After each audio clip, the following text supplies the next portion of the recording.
চারিদিকে রাত হয়ে গেছে, বাঘ শিকালের ভয়, আমি কি করব? তাড়াতাড়ি ওই মাংসগুলো গাছের ডালে ডালে ঝুলিয়ে রেখে একটা গাছের উপরে গিয়ে বসেছি। ও মায়ের ওই গাছটা কি গাছ জানেন? বেল গাছ। আর এই বেল গাছের নিচে ছিল একটা শিবলিঙ্গ। হ্যাঁ, আর এই শিবলিঙ্গে যখন বাবা নিচে আছে আর কুয়াশাগুলো পড়ছে, ওই ব্যাধের গা থেকে ঝরে ঝরে পড়ছে ওই শিবলিঙ্গের মাথায়। তাহলে শিবরাত্রির দিন ছিল সেটাই বাবা। তাহলে সেই দিন কি হলো? শিবের মাথায় একরকম কুয়াশার জল তার হাত থেকেই পড়লো, মানে জল ঢালা হয়ে গেল। আর একটা হলো ওই গাছে যখন একটু নড়ে চড়ে বসছে বাবা, গাছটা তো বেল গাছ, ওই বেল গাছের পাতাগুলো ভোলেনাথের মাথায় পড়ছে। তাহলে কি দাঁড়ালো? অজান্তে তার শিব চতুর্দশী পালন করা হয়ে গেল। হ্যাঁ, সে যখন বাড়ি ফিরে আসলো, তারপরের দিন নিজে কিছু খেতে যাবে, একজন বাবা ব্রাহ্মণ ঠাকুর এসে বসলো, বাবা আমি কিচ্ছু খাইনি, আমাকে একটু কিছু খেতে দেবে। নিজের খাবারটুকু নিয়ে ব্যাস সেই ব্রাহ্মণকে খাইয়ে দিল। তাহলে কি দাঁড়ালো? ব্রত হলো, ব্রত উদযাপনও হলো। হলো কি না? বলে আমাদের ব্রত উদযাপন হয় নরনারায়ণ সেবা দিয়ে। যেমন এই দাদা ভাইরা 1 বছর ধরে একটা ব্রত করেন, ব্রত উদযাপন হয় আপনাদের মতো বৈষ্ণব সেবা দিয়ে, এটাই নিয়ম। আর যখন ব্রত উদযাপন হলো, সে একদিন যখন মারা গেল, যমদূতেরা আসলো নিতে, শিবদূতেরা এসে বলে বসলো, সারা জীবন অপরাধ করলেও ওই একদিন নিজের অজান্তে শিবরাত্রি ব্রত পালন করে ফেলেছে, তাই ওর জায়গা হবে শিবলোকে। ও ভাইরা, ভোলানাথের মাথায় কি পাতা দিতে হয়? হ্যাঁ, বেলপাতা। কেন?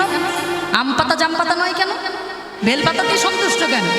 বেলপাতার অনেক কাহিনী আছে, এত কাহিনী বলতে গেলে শেষ পর্যন্ত রাসলীলা হয় না বাবা। হ্যাঁ, এই বেলপাতার দুটো কাহিনী একটু অল্প করে বলছে, শুনে নেন মায়েরা। বেলপাতা তো দেন, তবে একটা কথা মনে রাখবেন, বেলপাতার কটা পত্র মা? 3টে। মাঝখানের পাতাটাকে কি বলা হয়? ভোলানাথ স্বরূপ মনে করা হয়। আর বাম দিকের পাতাটাকে ব্রহ্মা স্বরূপ মনে করা হয়, আর ডান দিকের পাতাটাকে বিষ্ণু স্বরূপ মনে করা হয়। হ্যাঁ, এই বেলপাতা বাবা কি করে সৃষ্টি জানেন? একবার মা দুর্গা গিয়েছিল বাবা সিংহের পিঠে চড়ে পর্বতে ঘুরতে। সখীদের সঙ্গে ঘুরতে গিয়ে হঠাৎ কপাল থেকে 1 ফোঁটা ঘাম মাটিতে পড়লো, তা থেকে 3টে পাতা সৃষ্টি হলো। বলে বসলো, ওটারই নাম হলো বিল্ল বৃক্ষ। মা দুর্গার কপালের গর্ভ থেকে বিল্ল পাতার সৃষ্টি। মা বলেছিল, বেলগাছের শিকড়ে আমি থাকবো গিরিজা রূপে। হ্যাঁ, শিকড়ে থাকবো গিরিজা রূপে, আর আমি ফলে থাকবো কাত্যায়নী রূপে, আর ফুলে থাকবো আমি দুর্গা রূপে। এটা 1 নম্বর মত। 2 নম্বর একটা মত আছে বাবা। আর একটা মত হলো, একবার মা লক্ষ্মী কোনো রকমে জেনেছিল যে আমার নারায়ণের, বিষ্ণু নারায়ণের সব থেকে প্রিয় মানুষ হলো ভোলানাথ। তাই ভোলানাথকে পুজো করতে বসলো। 100টা পদ্ম নিয়ে প্রত্যেক দিন পূজা দেয়, তার ভিতর থেকে একদিনে ভোলানাথ 2টো পদ্ম হরণ করেছিল পরীক্ষা করবার জন্য। মা লক্ষ্মী ভাবলো পদ্ম কোথায় পাবো, কিন্তু একদিন আমার প্রভু নারায়ণ আমার বক্ষ যুগলকে পদ্মের সঙ্গে তুলনা করেছিল।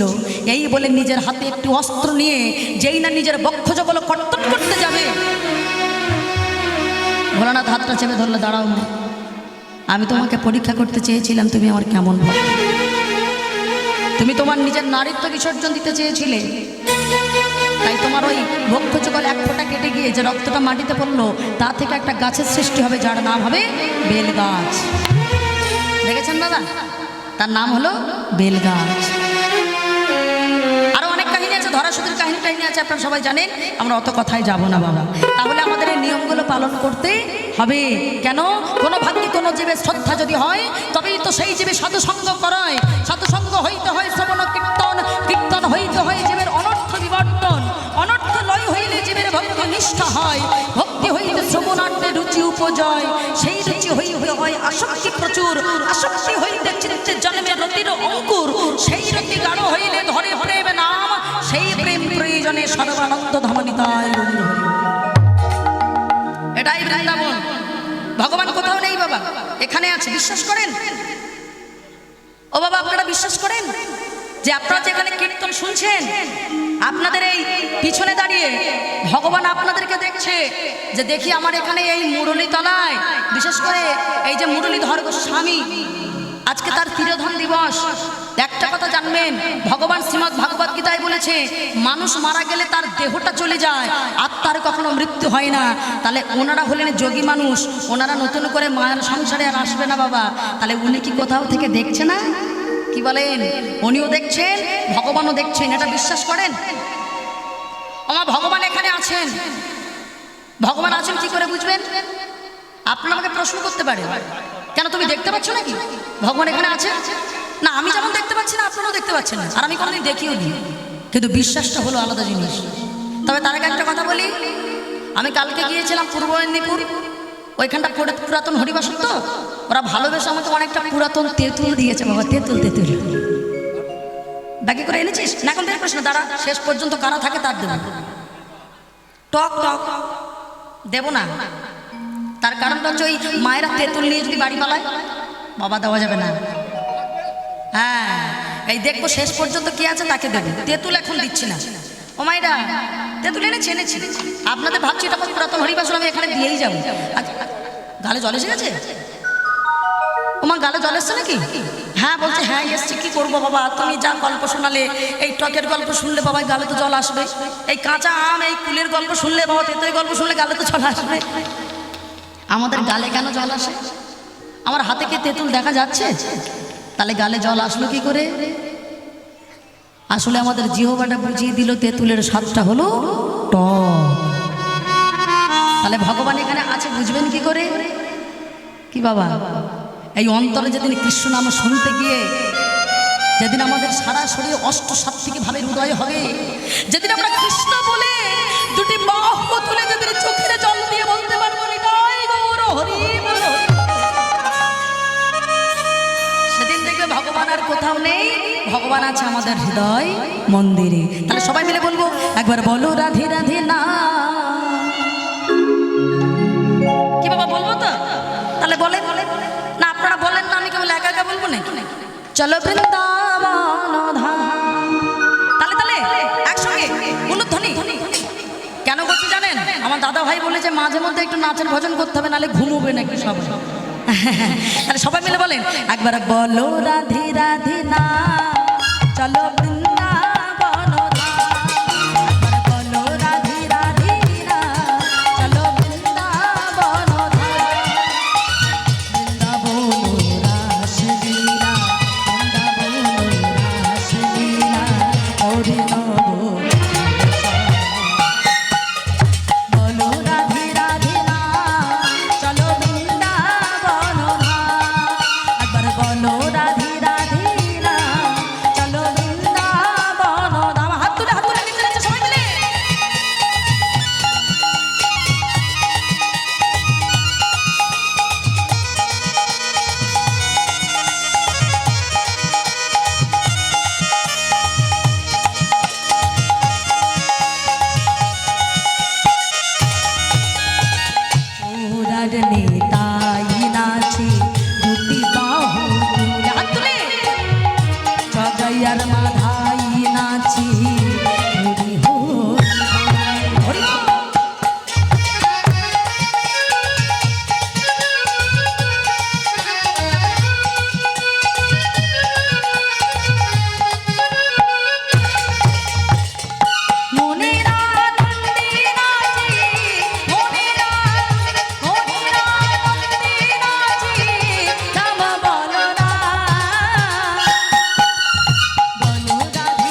তাই আজ লীলা কেতন গোবিন্দ আমার তিনি কি করলেন না, 3 প্রকার গোপীগণকে আজকে তিনি মনে মনে ভাবলেন এদের মনোবাসনা পূর্ণ করতে হবে। প্রথম গোপী ছিল যারা দণ্ডকারণ্য বনের উপর দিয়ে রাবণ যখন সীতাকে হরণ করে নিয়ে যায়, ও মায়েরা সেই পথ থেকে যখন রামচন্দ্র চলেছে সীতা সীতা বলে, ওই বনে কারা ছিল জানেন? ব্রহ্মার অভিশপ্ত সন্তান যারা ছিল বাল্যখিল্যমণি, তাদের ধ্যান ভঙ্গ হয়ে যায়। হ্যাঁ, তারা ভগবানকে পেতে চাইল, ভগবান বলল এখনো সময় হয়নি, আগত দাপর যুগে আমি তোমাদের মনোবাসনা পূর্ণ করবো। এটা হলো এক ধরনের গোপী। আর এক ধরনের গোপী কারা?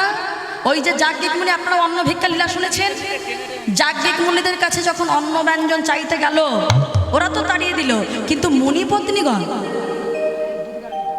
মুনিপত্নীগণ তারা কিন্তু বাবা তারা কিন্তু এসে অন্ন সাজিয়ে বনে যখন ভগবানকে পেল আর ছাড়তে চাইল না, ভগবান বললেন এখনো সময় হয়নি, আগত মহারাশে আমি তোমাদের মনোবাসনা পূর্ণ করব। এটা হলো দ্বিতীয় প্রতিশ্রুতি। তৃতীয় প্রতিশ্রুতি কি? মায়েরা আপনারা কার্তিক মাস করেন? কার্তিক মাস কাট্টনি ব্রত উদযাপন শেষে মা গৌরীর কাছে গোপীগণ বলেছিল, হে মা কার্তায়নী, আমরা যেন ওই নিখিলের পতিকে যেন নিজ পতি রূপে পেতে পারি। এই কথাটা বাবা অন্তরে জেনে গেছে ভগবান। এখন যেই বাবা গোপীগণ বসন দেখে যেই স্নান করতে নেমেছে, গোবিন্দ আমার বসনগুলো হরণ করেছে। গোপীগণ বলল, হে গোবিন্দ, তুমি আমাদের বসন ফিরিয়ে দাও। এক হাত দিয়ে লজ্জা নিবারণ করছে, এক হাত দিয়ে ডাকছে। বলল, কেন তোমরা আজকে আমাকে এমন ভাবে ডাকছো কেন? তোমরা তোমাকে স্বামী রূপে পেতে চেয়েছো। নিজ পতির কাছে নিজ স্ত্রী যেমন লজ্জা থাকে না, তেমন তোমরা জগৎপতির কাছে এখনো লজ্জা। বলি আজ তো লজ্জা করছো। তোমরা বেঁচে থাকাকালীন যদি আমায় কিছু না দিলে, তাহলে তোমরা মরে গিয়ে দেবে। আমাদেরকে যখন শ্মশানে তুলে দেওয়া হয়, ও মায়েরা, এই যে নিজেকে এত সুন্দর করে সাজিয়েছে, বলুন বসন থাকে? খুলতে খুলতে সামান্য কোমরে একটা ঘুনসি থাকে, সেটাও থাকে না বাবা। ভগবান বুঝিয়ে দেয়, একটা সুতো যেমন নিয়ে আসিসনি, সুতো নিয়ে যাওয়ার অধিকার নেই, তাই যেতেই দিতেই যদি হয় বেঁচে থেকে দে, মরে গিয়ে দিয়ে লাভ নাই। তাই ভগবান সেই গোপীগণকে আজকে মনের বাসনা পূর্ণ করবে বলে তিনি আজকে যোগ মাকে স্মরণ করলেন। চলেন মায়েরা সবাই হাত জোর করুন, কারণ মা দুর্গাকে ডাকতে গেলে আমরা যে কোনোভাবে ডাকতে পারি না। কার্তায়নি মহামায়ে মহাজগেন্দ্রধীশ্বরী নন্দ গোপাঙ্গ শতাং দেবী পতিক মে কুরুতে নমঃ নমঃ, পতিক মে কুরুতে নমঃ নমঃ, পতিক মে কুরুতে নমঃ নমঃ। শরণাগত দীনার্ত পরিত্রাণ পরায়ণে সর্বস্বার্থী হরে দেবী নারায়ণী নমস্তুতে। সবাই মিলে মায়েরা গণেশ জননী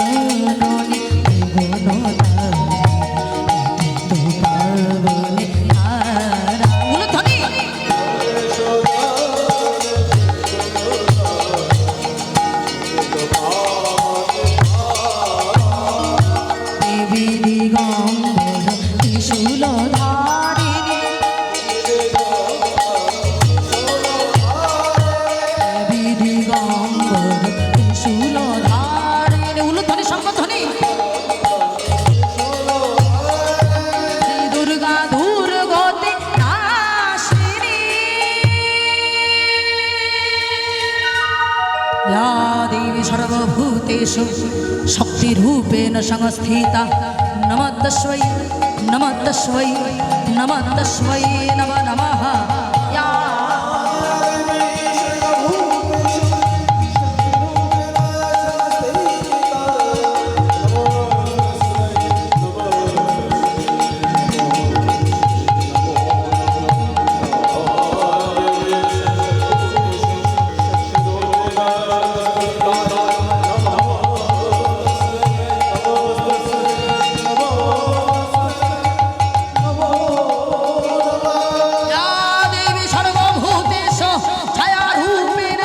স্থিতা নমঃ তস্मै নমঃ তস্मै নমঃ তস্मै নমঃ নমঃ या देवी सर्वभूतेषु मातृरूपेण संस्थिता नमः तस्मै नमः तस्मै नमः तस्मै नमः नमः या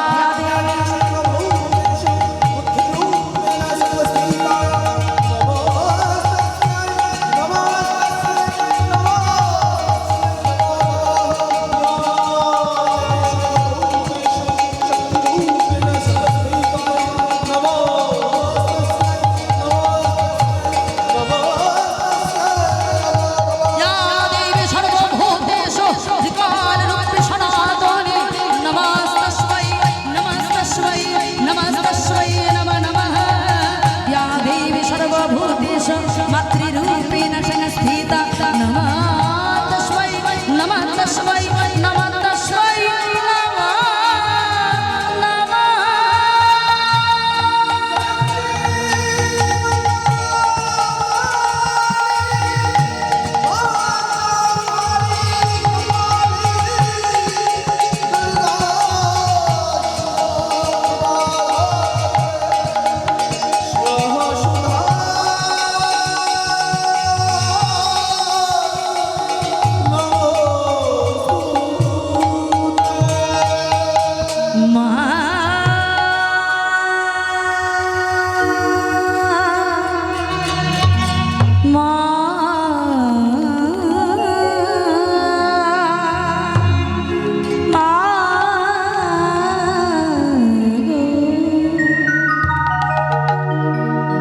যোগমায়াকে আশ্রয় করলেন, যোগমায়া স্মরণ করিয়ে দিলেন দৃষ্টদণ্ডম খণ্ডমণ্ডল রমণ ভাব নবকুসুমরণ বনঞ্চ তৎকমল কবিরঞ্চিত জগৎকালক ভাবদেশ মনোহর। তার থেকে তিনি তৈরি করলেন ঋগ্বেদের সর্বশ্রেষ্ঠ বীজ মন্ত্র ক্লিং। যাকমাত্র মুরলীধারা ছাড়া কারোর পক্ষে বহন করা সম্ভব নয়। তাই মদন মোহন আজ আমার মাতিয়া উঠিল। হ্যাঁ, সকল গোপীগণকে রাসে আনিবার জন্য মদন মোহন আজ মাতিয়ে উঠিল। তবে এখানে আমার ভক্তমণ্ডলী মায়েরা বাবারা যেমন ভালো, হ্যাঁ, হরিনামে যেমন মেতে আছেন, সূর্যদা তো ভালোই, না হলে এই আমাকে আনতো না। হ্যাঁ, আর সেই সাথে সাথে আমার এখানে আরেকটা দাদা ভাই বসে আছে সাউন্ড সিস্টেম, মানে উৎপল দাদা ভাই। হ্যাঁ, আমাকে কিন্তু অনেক বছর আগে থেকে চেনে বাবা, প্রায় 10-12 বছর হচ্ছে। তখন আমি আমার মায়ের সাথে আসতাম প্রায় 12-13 বছর আগে। আর এই দাদা ভাইয়ের এখানে সাউন্ড সিস্টেম বলছে আমি কাছাকাছি সব জায়গায় থাকি, সত্যি ভালো চালাই বলে। একটা কথা জানবেন, গান শুধু আমরা করলে হবে না, অপারেটর করে যদি আপনাদের কাছে সেটা শ্রুতি মধুর করে যদি না পৌঁছে দেয়, তাহলে কিন্তু গানটা আপনারাও বলবেন ভালো লাগছে না, আর আমাদেরও মনে হবে বোধহয় ভালো হচ্ছে না, তাই না? এবার ভালো করি কি না করি সেটা বাবা তার উপর, তার ব্যাপার। কিন্তু ইনি কিন্তু অনেকটা আমাদের সঙ্গে বাবা যুক্ত আছে, কেবল আমাদের একা প্রাধান্য নেই। ভগবান যেমন আমাদের কৃপা করেন, তেমন উনিও কিন্তু আমাদের সঙ্গে সাথটা দেন, না হলে এতটা সুন্দর করে আপনাদের কাছে যেত না। এই জন্য আশেপাশের মানুষ ওনাকে এত ভালোবাসে। যাই হোক, আমি এটাই প্রার্থনা করি ভগবানের কাছে, ভগবান ওনাকে তো চালনা শক্তি তো একজনই, তিনি চালিয়ে নেয়। তাই সেই কৃপা যেন বর্ষণ হয় ওনার প্রতি বা আপনাদের প্রতি, হরিবাসনের প্রতি। নিতাই গৌর প্রেমানন্দে গৌর হরি বল হরি বল। তাই মহাপ্রভুর আজকে সেই আমার গোবিন্দের ভাবটা কেমন। আজকে আমার গোবিন্দ আজকে তিনি কি করছেন বলে, যেই না যোগমাকে আস্বাদন করেছেন, যোগমাকে আশ্রয় করেছেন, অমনি তিনি আজ মদন মোহন মাতিয়ে উঠিল। রাতি ওই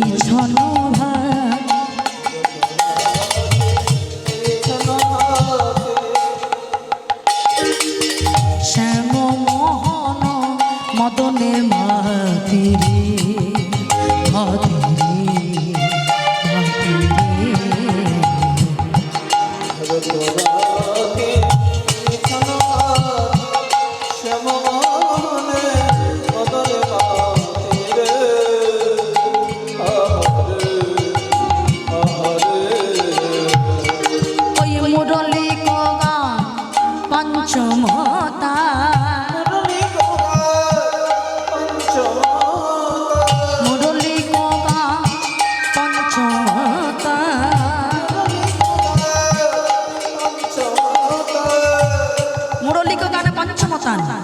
বাবা। আজকে যখন মুরলী বাজাচ্ছে ভগবান কেমন ভাবে পঞ্চমতানে, হ্যাঁ পঞ্চমতানে আজকে মুরলী বাজাচ্ছে। মদন মদন মোহন শোষণ তাম ভন, বাবা এইটা হলো বান, 5টা বান যেটা ছিল মদনের কাছে। ও বাবা, মদনদের ছিল ব্রহ্মার পুত্র, 5টা বান পেয়ে মনে মনে অহংকার হয়েছিল যে আমি হলাম দেবতাদের মধ্যে সব থেকে সুন্দর দেবতা, আমার এমন রূপ আছে, আর আমি আমার বান একবার আমি আমার নিজের পিতাকে মেরেছিলাম। তবে যার জন্য আপনারা সবাই জানেন না, এটা বলার কিছু নেই, যে ব্রহ্মা সেই বানের আঘাতে জর্জরিত হয়ে নিজের কন্যা সন্ধ্যার দিকে ধাবিত হয়েছিল, এটা আপনারা সবাই জানেন। তাহলে তেমন আজকে আমি আমার গোবিন্দকে বান মারবো, আর যেই না বাবা বান মারছে, এক এক করে বান গোবিন্দের চরণে গিয়েই থেকে যাচ্ছে। সর্বহারা হয়ে গেল, মদন হয়ে গেল সর্বহারা। মদন এসে বলে বসলো, গো দয়াল হরি, আমার সমস্ত বান আজকে তোমার চরণে ঠাঁই পেল, তবে বলো বলো আমি কেন ঠাঁই পাবো না? তোমার চরণ ছাড়া করো না গো। হরি বল হরি বল হরি বল ধ্বনি।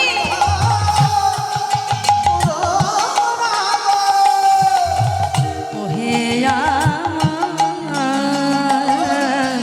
প্রাণ গেল চরণ ছাড়া করো না গো।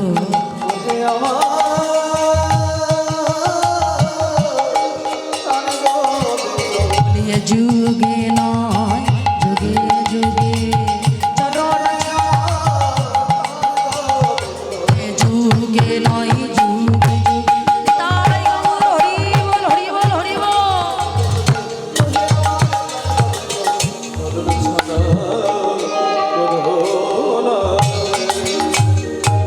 তাহলে দেখেন মা, ভগবান সব সইতে পারে, দুটো জিনিস সহ্য করতে পারে না, এক হলো ভক্তের চোখের জল, আর এক হলো ভক্তের অহংকার।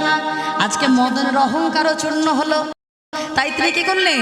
শোনাত গোপী প্রেম হিরো উলুধ্বনি উলুধ্বনি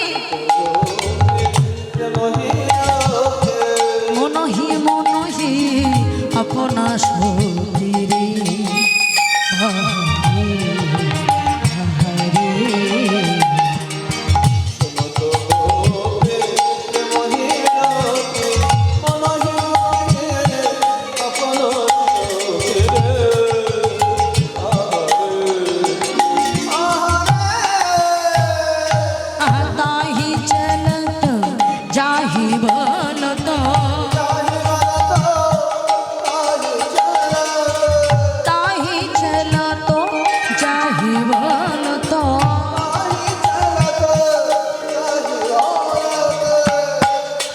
মুরলি গো কল কলনি রে উলুধ্বনি।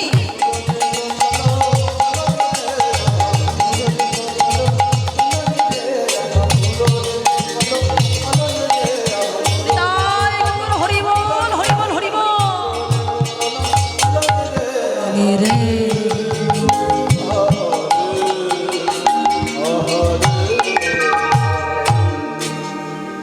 আজকে চলেছে কেমন ভাবে?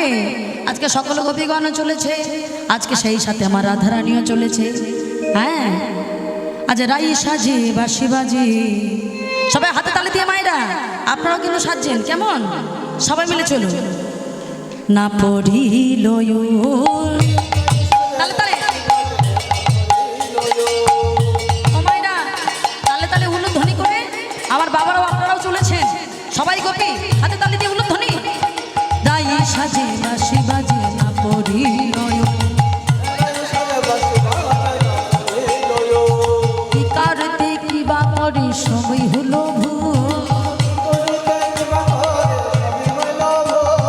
কি করিতে কি বা করে সবই হইল ভুল। উলুধ্বনি ও মাইরা কেমন ভাবে চলেছে জানো? চোখে যে কাজল দেয় সেটা পায়ে পড়েছে, চরণে কাজল পড়ে নয়নে আলোটা,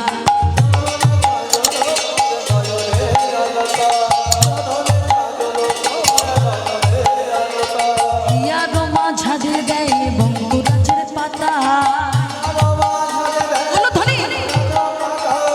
ইয়ারো মাঝারে দেয় বঙ্কুরাজের পাতা, রাই সাজে বাঁশি বাজে না পড়িল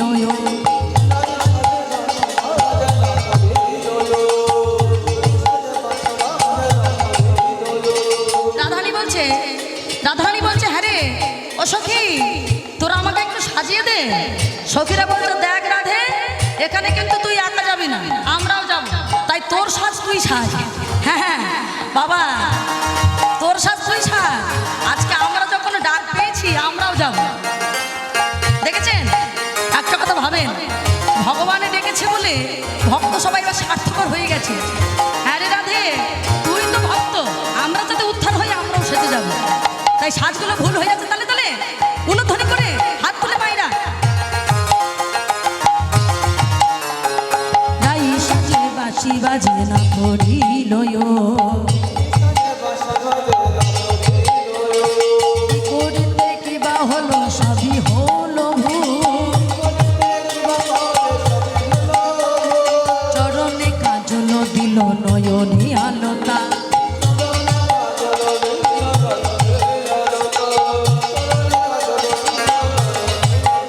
আবার হিয়ার মাঝারে দিল রাজের পাতা।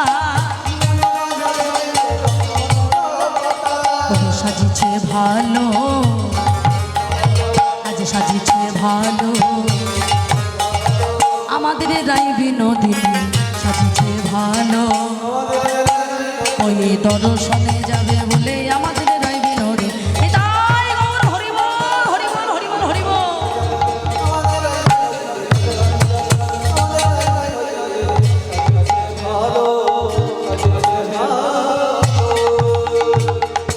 তাই কেমন ভাবে চলেছে ও মা, তারা যখন চলেছে আর যেতে গিয়ে হঠাৎ দেখা গেল, একটা কথা জানবেন মা, আজকে গোপীগণকে যখন বংশীধ্বনি করেছে আমার গোবিন্দ,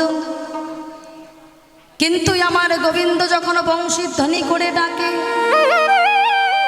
হ্যাঁ গো বাবা, গোপীগণ তো সেজে যাওয়ার সুযোগ পেল, কিন্তু আমরা হলাম এমন হতভাগ্য, আমরা হলাম এমন অভাগাজি, আমরা যখন বেঁচে থাকি তখন আমরা তার ডাক শুনতে পাই না, তার ডাকের মানেও আমরা বুঝতে পারি না। কেন? মায়ার সংসারের কথা আমাদের কান দুটোকে বন্ধ করে রেখেছে। কিন্তু যখন বাবা চলে যাচ্ছে, গোপীগণ ঠিক শুনতে পেল, আমরা একদিন শুনতে পাবো মা। কোন দিন জানেন? যেদিন আর সাজার সময় থাকবে না। হ্যাঁ, ভগবানের বাঁশি একদিন শুনতে পাবো বাবা। যে যেখানে থাকবো, যে অবস্থায় থাকবো, সেই অবস্থায় চলে যেতে হবে। ওই জন্য ভালো কর্মটা করে যেতে হয় মা। ভালো কর্ম করলে তাহলে ভালোভাবে যেমন মাতৃগর্ভে এসছি, ওরকম ভালোভাবে চলে যেতে পারবো, তাই না বাবা? তাই এমনভাবে চলেছে। কেমন তাদের রূপগুলো দেখে কি মনে হয় জানো? বিছড়ে গেহ নিজ দেহ,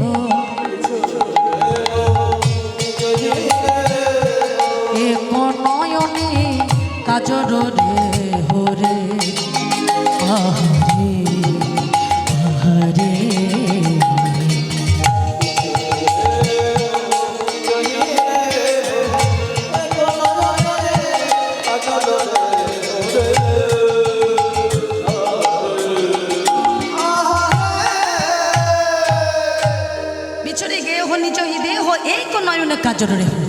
কেমন ভাবে চলেছে ও মা?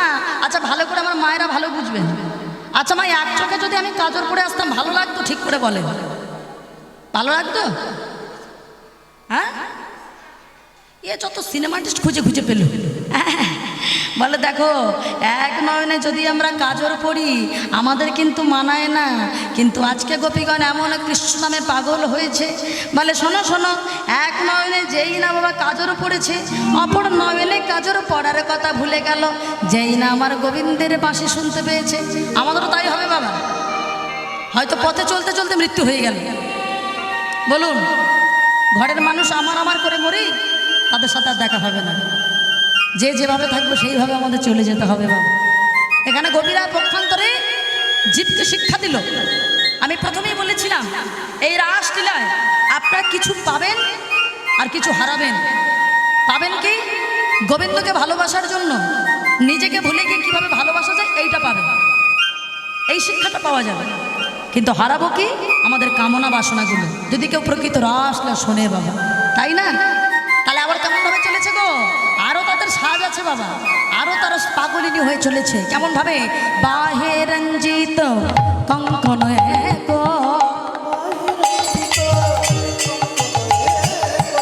বাহে রঞ্জিত কঙ্কন এক,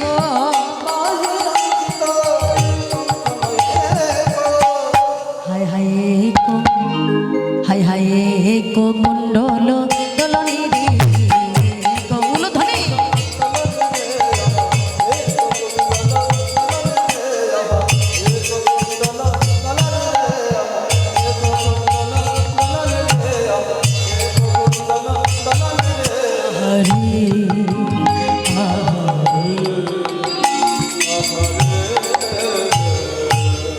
কেমন সেজেছে? কেউ কেউ এক কানে কুণ্ডল পড়েছে, কেউ আবার এক হাতে কঙ্কন পড়েছে, কেউ পায়ের আলতা চোখে পড়েছে, চোখের কাজল পায়ে পড়েছে। ও মায়েরা, আরো কেমন ভাবে চলেছে, তাদের ভাবটা কেমন জানো? শীতল ছন্দ নিবিকা বন্ধ, উলধ্বনি। ছন্দ নিবিকা বন্ধ, ভেঙ্গে ধায়ত যুবক বেন্দে,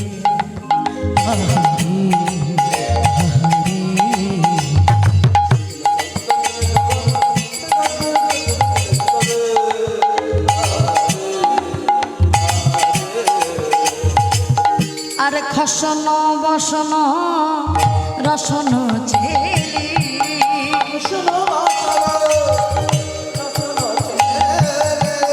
খসন বসন রসন ছেলি,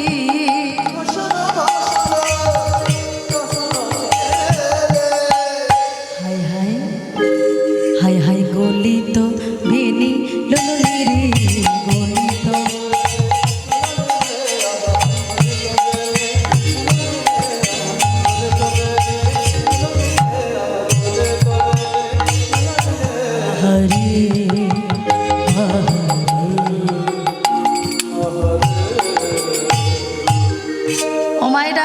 কথাটা খুব ভালো করে বুঝবেন বাবা। আমরা যখন কোনো কাজে যাই, কোনো বিয়ে বাড়িতে বলুন, কোথাও অনুষ্ঠানে বলুন, আচ্ছা বলেন তো মা, আমাদের যে বেনিটা করা থাকে, যে সকল মায়েরা বিনুনি করেন, বিনুনি বুঝতে পেরেছেন মা? বিনুনি। আচ্ছা বিনুনি কি অত সহজে খোলে? ও মায়ের, ও বাবা খোলে? বাবার আমরা মায়েরা না হতে পারে তাই বলে তো বোঝে নাকি? অত সহজে বিনুনি খোলে না। কিন্তু ভগবানের এমন কৃষ্ণ প্রেম যে বেনিও যেন আজকে খুলে চলে যাচ্ছে। বলে কৃষ্ণ প্রেমের এত ক্ষমতা, এত শক্তি যে নিজের যে বসন করে আছে সেটা যে কখন খুলে চলে গেল আমার গোপীগণ বুঝতে পারিনি। তারা ছুটে শুধু পাগলের মতো চলেছে, মাথার বেনি কখন খুলে যাচ্ছে তারা জানে না। তবে বাবা আরও একটা ঘটনা ঘটেছে। এই যে আমার বাবা মায়েরা বসে আছেন, ও মায়েরা বলেন তো একে অপরকে দেখতে পাচ্ছেন পাশে? পাচ্ছেন না? পাচ্ছেন না? সে কি বড় মিথ্যা কথা, সত্য কথা। দেখতে পাচ্ছেন না? এটাই হলো রসিক ভক্ত। আমাকেও দেখতে পাবেন না, আমি হলাম সাধারণ মানুষ বাবা। বীরভূমের ভক্ত খাঁটি না হলে হয়? বলুন। আশ্রম মাতাজি, এই আশ্রমেরই মাতাজি আজকে উনি ভগবানের নামে এই মহারাস লীলায় আজকে উনি সন্তুষ্ট হয়ে গোবিন্দের জন্য কিছু দান করেছেন।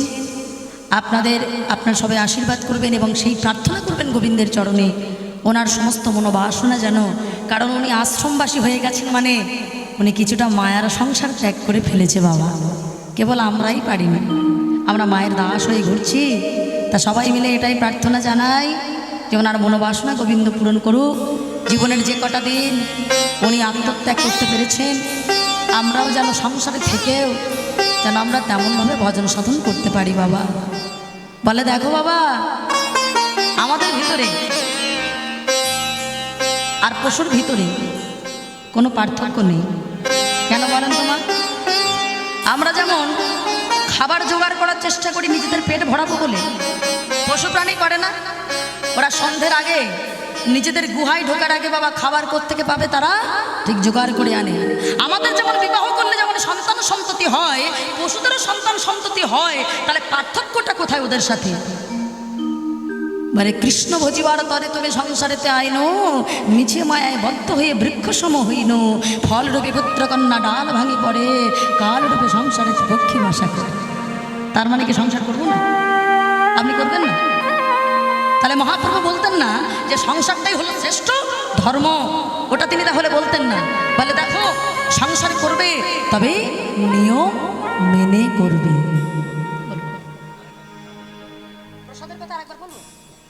আচ্ছা, আরেকবার বলছি, আমার যে সকল বাবা মায়েরা এখনো অভুক্ত আছেন, আপনারা ধীরে ধীরে এক এক করে গিয়ে প্রসাদটা পেয়ে আবার এসে বসবেন। মা আর বেশিক্ষণ কিন্তু নেই, আমিও আর বেশিক্ষণ এখানে নেই না। আর জোরে একটু আধ ঘন্টা মতো বসতে পারবেন না? হ্যাঁ হ্যাঁ, বাবা বাবা আরো ভালো লেগেছে। এই না হলে বাবা, আর এই না হলে আমার মায়েরা, যে আমাদের সন্তান তো এখানে গান করছে, আমরা একা একা খেয়ে নেবো না, না আনলে তারপরে খাবো। এই কথাটা আমি কোনো হরিবাসরে আজও পর্যন্ত শুনিনি বাবা। হরিবল হরিবল, আজও পর্যন্ত শুনিনি যে আপনি নামলে তারপরে একসাথে আমরা সেবা করব। বাবা এইটা আমি কোথাও পাইনি, এই ভালোবাসা কোথায় পাবো? বলে দেখো, আমরা নিজেদের মা বাবাকে ছেড়ে বাবা আমরা এই যে দেশে দেশে ঘুরে বেড়াই, একদম কষ্ট হয় না, কোনোদিন কষ্ট হয় না। কেন জানেন? কারণ আপনাদের মতো বাবা মাকে যখন দেখি, আপনারা যখন হরিবোল বলে আনন্দ করতে থাকেন, হরিবোল হরিবোল, তখন যেন নিজেকে মনে হয় আমি তো সবার কাছেই আছি, আমার তো আপনজনেরাই আছে, কোথায় দুঃখ কোথায় কষ্ট। সেই সাথে আমার গোবিন্দর বড় আনন্দ। কেন জানেন? গোবিন্দ ভাবছে এখানে তো আজ আমি একা নই গো, এখানে তো দেখছি আমার সবাই কবি, আর কেউ কাউকে দেখতে পাচ্ছে না। কেন? বলে দেখবেন বাবা, কেউ যদি চোখ বন্ধ করে, আচ্ছা এই জায়গাটা ভাবেন, আপনার চোখ বন্ধ করে একটুখানি সময়ের জন্য একটু গোবিন্দকে এই জায়গাটা ভাবুন তো। এবার আপনি চোখ বন্ধ করে হেঁটে গেলে আপনি কিন্তু খালে বিলে আর পড়বেন না বাবা। আপনি চোখ বন্ধ করে যখন ডাকার মতো ডাকবেন, সে ঠিক আপনার হাত ধরে পার করে দেবে। হ্যাঁ, আজকে ডাকার মতো তাকে ডাকতে হয়, এটা জানতে হয় বাবা। আর তার জন্য তো সাধুসঙ্গ। বলে সাধুসঙ্গ সাধুসঙ্গ সর্বশাস্ত্রে কয়, লবমাত্র সাধুসঙ্গ জীবের সর্বসিদ্ধি হয়। নিতাই গৌর প্রেমানন্দে গৌর হরি বল হরি বল। কেমন ভাবে চলেছে গো? তাদের ভাবটা কেমন? কেউ কাউকে দেখতে পায় না। তত বেলি সঙ্গে নেমে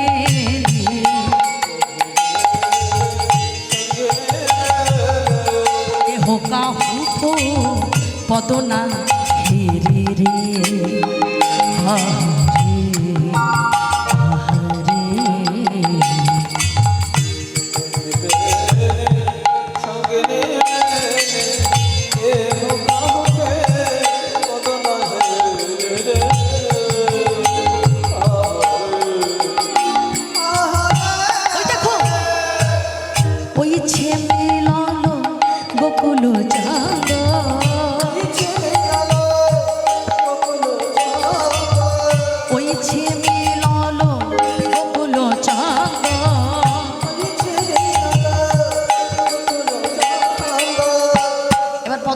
সম্মান জানালাম।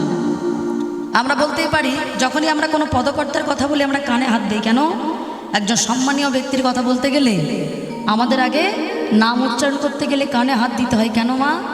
এই যে আপনাদের এখানে পদকর্তা আছেন না, বাসুদেব ঘোষ, এই যে কুলাই তো, হ্যাঁ, ওখানে আমি এই আমার এই দাদা ভাইয়ের মানে চেষ্টার জন্য আমি ওই জায়গাটা, আমার যে কত জন্মের সৌভাগ্য ছিল, তা আমি ওই জায়গাও বাবা গান করে গেছি 2 বছর আগে। এই সৌভাগ্য কজনের হয় বাবা? আমার তো হয়েছে। আমি বড় কীর্তনিয়া নই বাবা, কীর্তন জগতে বলতে পারেন আমি খুবই কনিষ্ঠ। কারণ যার কথা আমি বলছি তিনি মহান কেউ একজন, তিনি শ্রেষ্ঠ, পৃথিবীর যিনি সর্বশ্রেষ্ঠ, আর তার কথা বলে আমরা বড় শিল্পী বলতে পারবো না বাবা। তিনি বলিয়ে নেন, আপনারা বলিয়ে নেন, তাই বলছি। কিন্তু ওই জায়গায় দাঁড়িয়ে আমি গান করতে পেরেছিলাম শুধুমাত্র আপনাদের মতো ভক্তজনের আশীর্বাদ আর সে গোবিন্দের কৃপার বল। তা সেই আমার গোবিন্দ দাস কি বলছে দেখো, আহা গোবিন্দ দাস বলো নি রে গোবিন্দ, উলধ্বনি উলধ্বনি,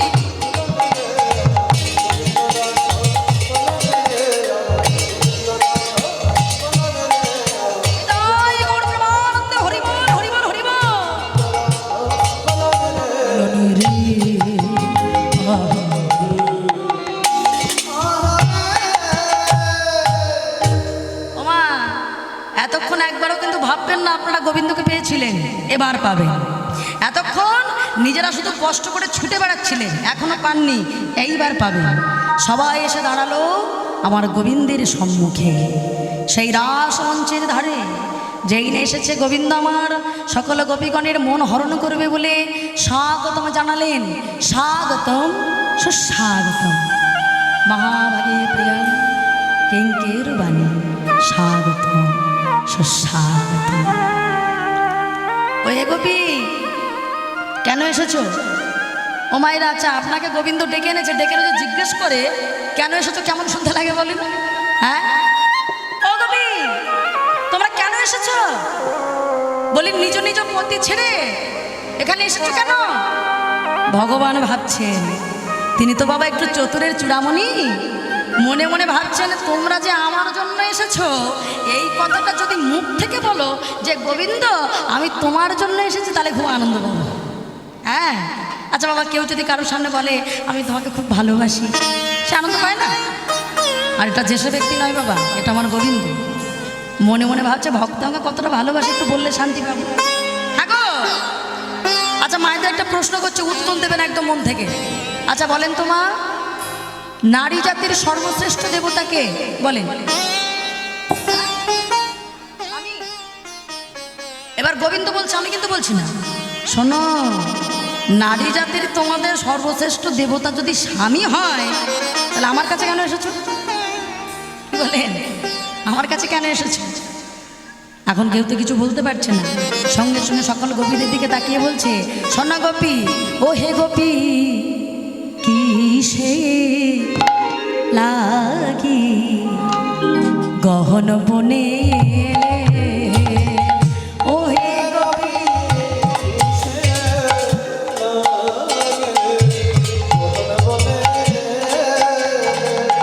ও হে গোপী, কিসে লাগি গহন বনে।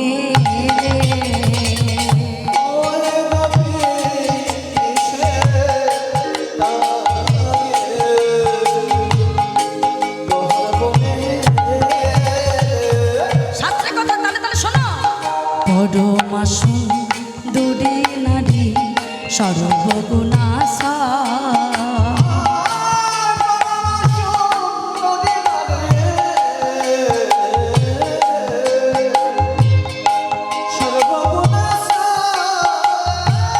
পরমা সুন্দরী নারী সর্বগুণাসা,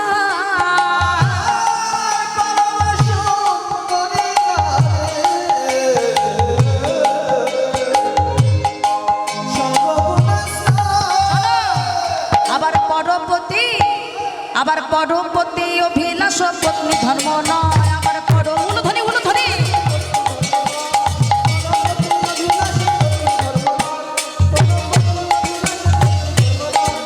তাই আমার হরি বল হরি বল হরি বল। ও হে গোপী, কিসে লাগি গহন বনে,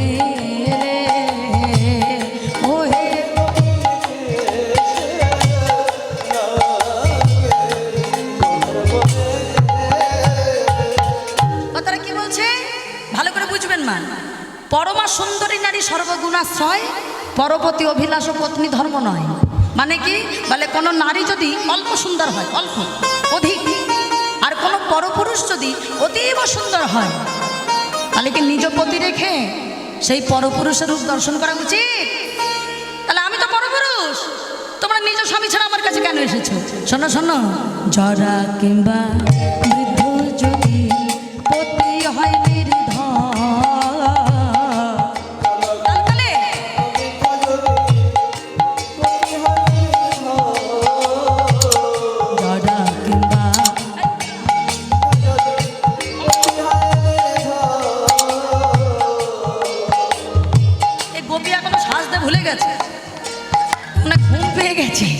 প্রত্যেকদিন গান করে করে তো গভীর ঘুম পাচ্ছে, আর কি করবে? জরা কিংবা